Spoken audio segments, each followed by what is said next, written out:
Welcome back, everyone, to Grifter or Gifted. You know the drill. We take a deep dive into the lives of some of today's most fascinating figures, The ones that really make you think, are they changing the world? or just playing us all. Yeah, exactly. So today we're tackling a giant in the world of gaming, Oh yeah, this one's a big one. Bobby Kotick. The longtime CEO of Activision Blizzard. And to help us figure out if he's a visionary leader or more of a master manipulator, you sent me a ton of information. I did. Articles, legal documents, even some insider accounts. You need to get to the bottom of this. And honestly, even before we started, I was seeing this push and pull between his undeniable business successes and the questions surrounding his leadership. It's really a fascinating paradox, and it almost feels like he's playing a real-life game of Risk. Conquering the gaming world one acquisition at a time. Exactly, but at what cost? That's what we're going to unpack. Okay, so let's hit rewind and go back to Kotick's origin story. Back to the beginning. I think we need to understand how this guy went from an ambitious entrepreneur to one of the most powerful and controversial figures in gaming. Yeah, so the story starts back in the late 1980s, and Activision at that point was a far cry from the gaming giant we know today. Struggling. Oh yeah, they were struggling big time. On the verge of bankruptcy, basically. So they needed a miracle. They did. Enter Bobby Kotick's stage, left ready to perform that miracle. Well, in 1990, Kotick, along with some investors, see potential in Activision. Okay. And they buy a controlling stake in the company. But what he does next is what really puts him on the map. I bet I can guess. Yeah. He doesn't just gently try to revive the company. This is Bobby Kotick we're talking about. This is Bobby Kotick. Bold moves are kind of his thing. You're catching on. He lays off almost all of the existing employees. Whoa, how many are we talking here? We're talking about 150 people. Wow. And essentially rebuilds Activision from the ground up. That's a big move. It's a ruthless move, no doubt, but one that ultimately saves the company. And puts them on a path to profitability. Exactly. See, this is what makes Kotick so fascinating. He's willing to make these bold, almost shocking decisions that others wouldn't even consider. It's like he's playing chess while everyone else is still figuring out checkers. That's a good way to put it. But, and here's the big question, does this early move kind of foreshadow the leader he'll become? It's definitely a sign of his ambition and his unwavering focus on the bottom line. He was willing to make tough choices, even if it meant impacting people's livelihoods to achieve his goals. And that pattern, my friend, is going to repeat itself throughout his career. Interesting. Okay, so Kotick saves Activision from the brink. Act 1. Yeah, this is just Act 1 of his story. He goes on to build one of the biggest entertainment empires the world has ever seen. Legendary franchises like Call of Duty, World of Warcraft, Candy Crush Saga. Yeah, games that have defined a generation of gamers. For sure. And he does this through a series of strategic acquisitions. He's a master deal maker, always looking for the next big thing. Always looking for the next big thing. Under his leadership, Activision Blizzard becomes this behemoth in the industry, gobbling up studios and intellectual property left and right. It's like Pac-Man, but for entire game companies. Exactly. And Kotick himself.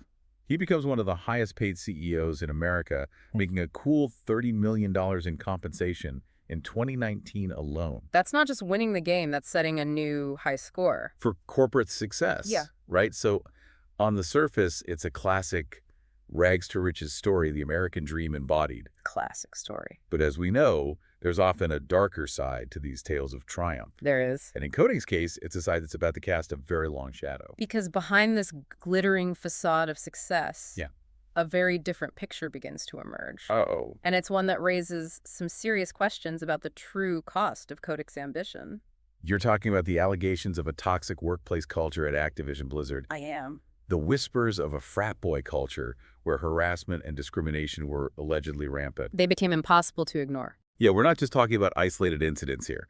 This was a full-blown scandal with multiple lawsuits, and even the Securities and Exchange Commission, or SEC, the agency responsible for overseeing financial markets and protecting investors. Yeah, they even got involved. To investigate how the company handled these complaints. Yeah, it was a PR nightmare, a massive blow to Activision Blizzard's image and reputation. And suddenly, Bobby Kotick, the Wall Street hero, the gaming visionary, found himself in the hot seat. Okay, so how does Kotick, the master strategist, respond to this crisis? Does he take responsibility, try to make things right? Or does he circle the wagons and protect his empire? We'll find out. We'll find out right after this. So Kotick's response, it was a mix of damage control and attempts to shift blame. Try to save face. Yeah, while he denied any personal wrongdoing, it was hard to ignore the growing mountain of evidence. Pointing to a deep-rooted problem. Exactly, a problem within the company he built. Okay, but for our listeners who haven't followed this story closely, what were those allegations specifically? What was happening at Activision Blizzard? Well, the California Department of Fair Employment and Housing. DFEH. Yeah, the DFEH conducted a 2-year investigation and uncovered some truly disturbing details. Their lawsuit painted a picture of a company where female employees were subjected to constant sexual harassment, discrimination, retaliation. Oh. I mean, we're talking about women being groped, propositioned, subjected to vulgar comments and behavior. It's just awful. And when they tried to report these incidents, What happened? they were often ignored, dismissed, or even punished for speaking up. It's hard to believe that this kind of behavior was happening at a company as prominent as Activision Blizzard.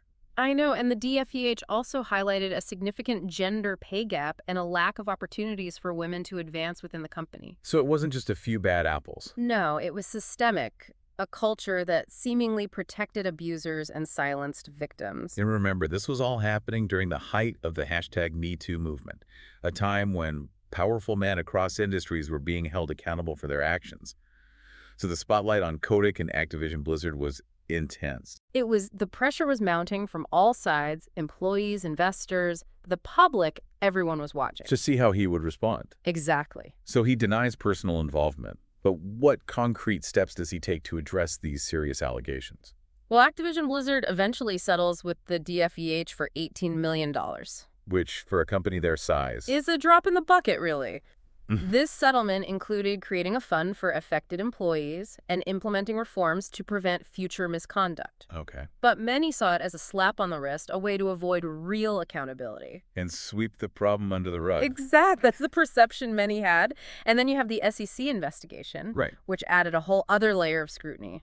What were they looking into? They were looking into whether Activision Blizzard misled investors about the severity of the harassment allegations. Which could have serious financial consequences. Very serious. Okay, so lawsuits, investigations, public outcry, things aren't looking so good for Kotick or Activision Blizzard.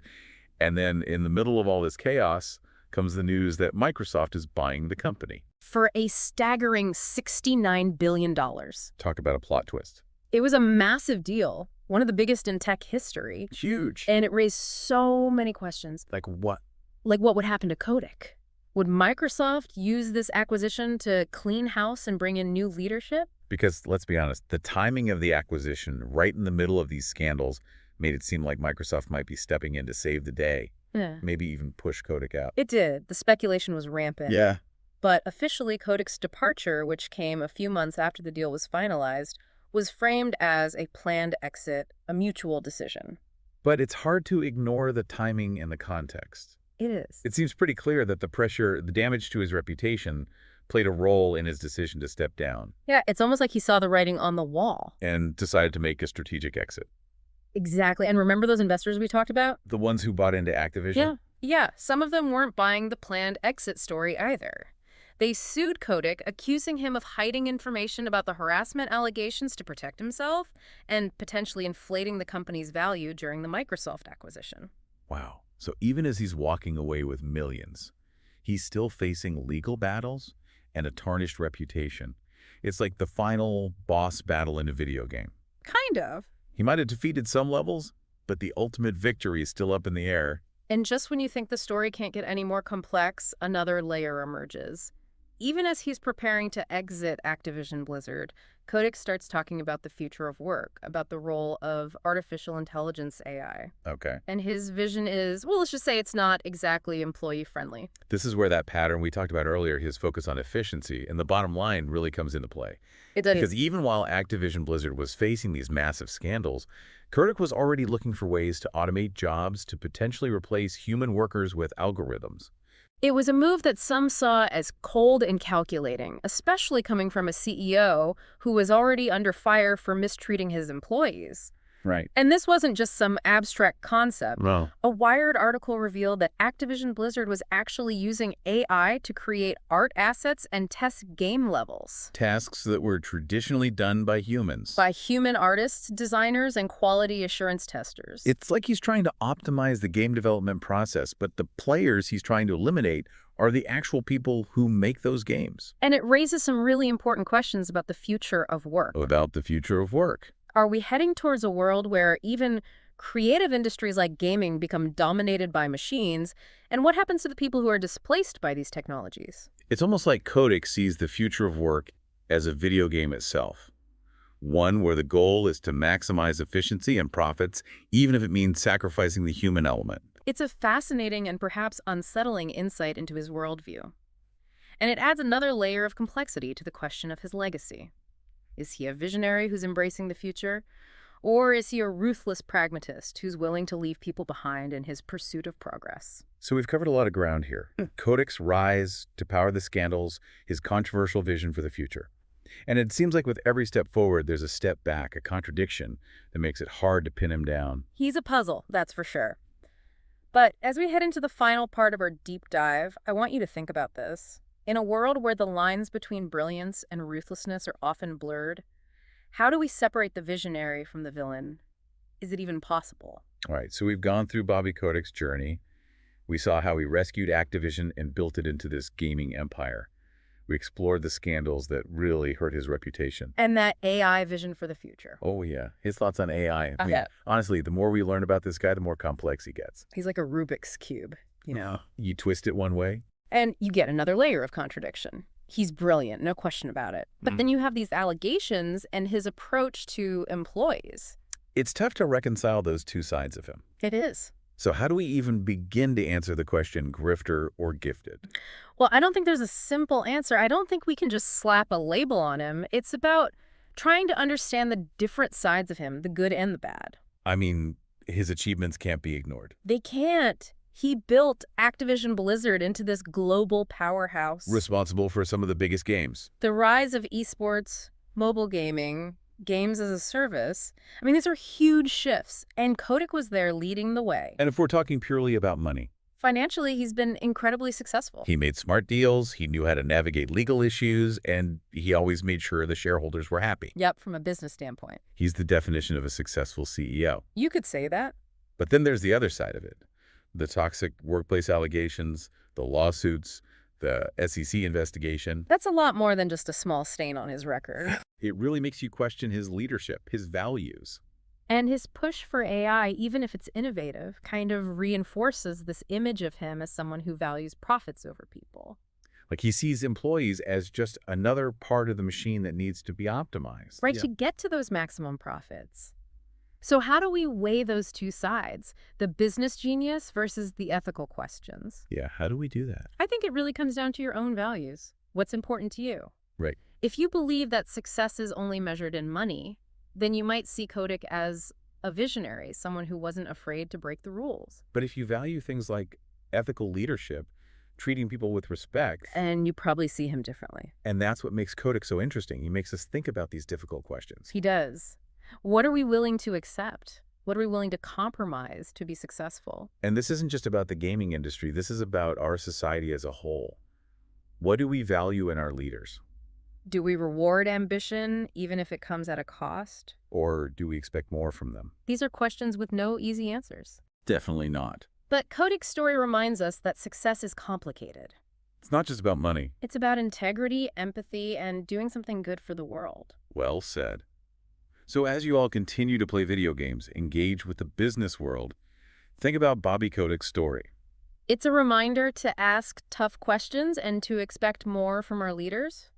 Because in a world filled with charismatic and controversial figures, we need to be able to tell the difference between someone who is truly changing the world and someone who's just looking out for themselves. True progress isn't just about profits, it's about the well-being of the people involved. And that wraps up our deep dive into the world of Bobby Kotick. Thanks for joining us on this one. Until next time, stay curious and keep asking those tough questions.